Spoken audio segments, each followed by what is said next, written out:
The Open-Hearted Way to Open Adoption, Helping Your Child Grow Up Whole, by Lori Holden with Crystal Haas, narrated by Meredith Mitchell.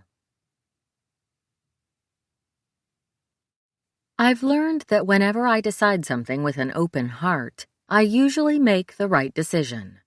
Maya Angelou. Forward, Carolyn Savage. On September 24, 2009, I gave the greatest gift of my life. It was on that day that I placed my fourth-born child in the arms of his forever mother. In that moment, I closed my eyes, took a deep breath, and jumped onto a road I thought I'd never travel. Would she keep me informed about his life? Would she love him as much as I do? Would he be happy? Questions flooded my mind while fears of tragic outcomes and eventual regrets plagued many of my thoughts. I knew I was doing the right thing for this child. My decision was rooted in love.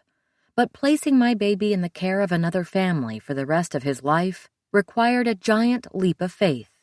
To say that I was scared would be an epic understatement. If you are a birth parent or expectant parent considering open adoption for your child, I've stood in your shoes. The Open-Hearted Way to Open Adoption has been written for you. Then, on August 11, 2011, I received the greatest gift of my life.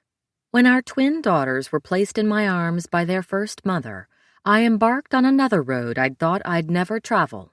And the questions came again. Am I capable of being the best mother to these two precious girls?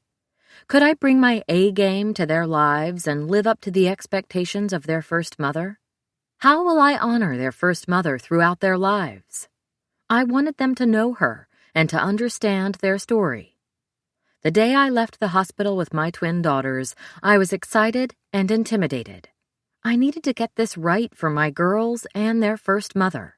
Another leap of faith, and again, I was scared. If you are an adoptive or prospective adoptive parent considering open adoption as a way to build your family, I've stood in your shoes, and the Open-Hearted Way to Open Adoption has been written for you too.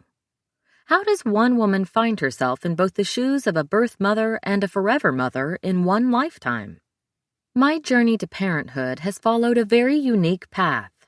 It began with the old-fashioned conceptions and births of our first two children. Then, after an 11-year struggle with secondary infertility, we welcomed our third child into the world after a successful in vitro fertilization. It wasn't until we headed back to our fertility specialist in an attempt to use our remaining cryopreserved embryos that my story took an unexpected turn. My fertility clinic made a mistake, thawing and transferring another couple's embryos, leaving me pregnant with a child that wasn't genetically mine. When I learned of the mix-up, only seconds after being told I was pregnant, I made an immediate decision. I'd carry this child and reunite him with his rightful parents. It was an easy decision, based on the do-unto-others way I live my life. But that is where the easy part ended and my struggle began. My love for the baby I carried had nothing to do with DNA. I couldn't bear the thought of saying goodbye forever. I needed to know him. I wanted him to know me. As a result, I plunged into a journey much like an open adoption. Before my pregnancy with the child of another couple, I'd never seriously delved into the nuances of open adoption. Of course, during my husband's and my 10 years of trying to conceive, I had looked into the option. Inevitably, my research sessions would end with my dismissing it, intimidated by the formalities of the process. I found the notion of lawyers, contracts, and social workers overwhelming, and I was also frightened of getting my heart broken. The all-too-public failed adoptions that I'd seen unfold in the media had made quite an impression. Contributing to my trepidation was the concept of open adoption. Did open mean my child would have an additional mom and dad? The idea of navigating a relationship with another set of parents was something I didn't want to open my heart to. That is, until I became a mother who had to give up her baby. It was then that my circumstances caused a sudden change of heart. Of course, I didn't technically place my child for adoption. I was thrust into an unprecedented set of circumstances that required me to surrender my baby, and I completely understood the logic of why that had to happen. Unfortunately, that logic never fully translated to my heart. My maternal instincts didn't care about genetic technicalities. Like any birth mother, I loved my child the minute I learned he was coming to me, and I wanted the very best for his life. I desired to have an open relationship with his genetic family, but was clueless what that would look like. The concept of an open relationship with my baby's genetic parents scared me because of the countless possible pitfalls. I wanted to be part of his life, but didn't want to intrude. I struggled with boundaries and fears of crossing them. If I pressed too hard, his family might shut me out. If I didn't press enough, his family might think I didn't care. In fact, I wasn't the only one fretting about the situation. Everyone involved was walking on eggshells, afraid of hurting the other or doing the wrong thing. A roadmap would have been a welcomed relief. 2 years after giving birth and saying goodbye to my fourth child, the tables of my reproductive life took a 180-degree turn. It was then that I found myself standing in a delivery room waiting for our gestational carrier to give birth to our twin daughters. Jennifer, our carrier, had been through so much with us. We cared deeply for her and were determined to honor her contribution to our daughters' lives. I wanted my children to know Jennifer and what she had done for them. I also was well aware that even though Jennifer had chosen to be our gestational carrier, saying goodbye after delivery would be difficult for her. She loved my daughters and wanted the best for their lives. I felt like it was my duty not only to keep her informed, but also to make sure she played a significant forever role. But what would that look like? A roadmap would have been a welcomed relief here, too. I wish I had been able to read The Open-Hearted Way to Open Adoption earlier in my journey. Lori Holden's advice about navigating adoption with an open heart is priceless. It is sensitively written, honoring all parties of the adoption relationship. For birth mothers, it provides reassuring advice regarding what to look for in an open adoption agreement and how to proceed once your baby has been placed. Permission is granted for you to have expectations with regard to your baby and your futures together.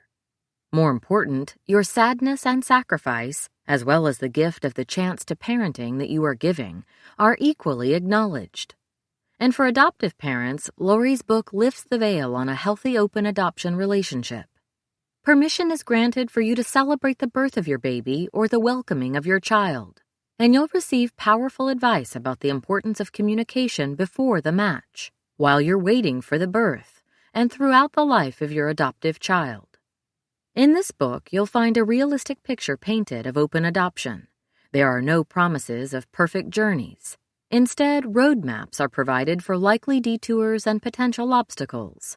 For every bump along the way, Lori Holden and her daughter's birth mom, Crystal Haas, give first-hand insights into the emotions of every member involved in the adoption relationship.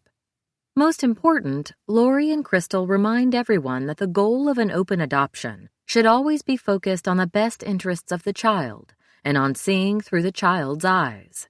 Lori's commitment to not sever her children's biology from their biography not only lays the groundwork for what an open-hearted approach requires, but also reminds all the adults involved how critically important they are in the life of the adopted child. I'm still embroiled in the earliest stages of my journey. I'm happy to report that we have a wonderful relationship with my fourth child's genetic family, and I think as he gets older, he will know who I am. Jennifer continues to be an integral part of my daughter's young lives.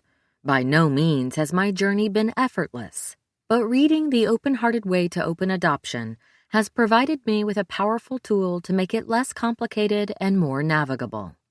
That is why this book is a must-read for anyone contemplating building their family through adoption or third-party reproduction. Carolyn Savage is author of Inconceivable, A Medical Mistake, The Baby We Couldn't Keep and Our Choice to Deliver the Ultimate Gift, 2010. Additional information about her journey can be found at inconceivable.book.com. Introduction.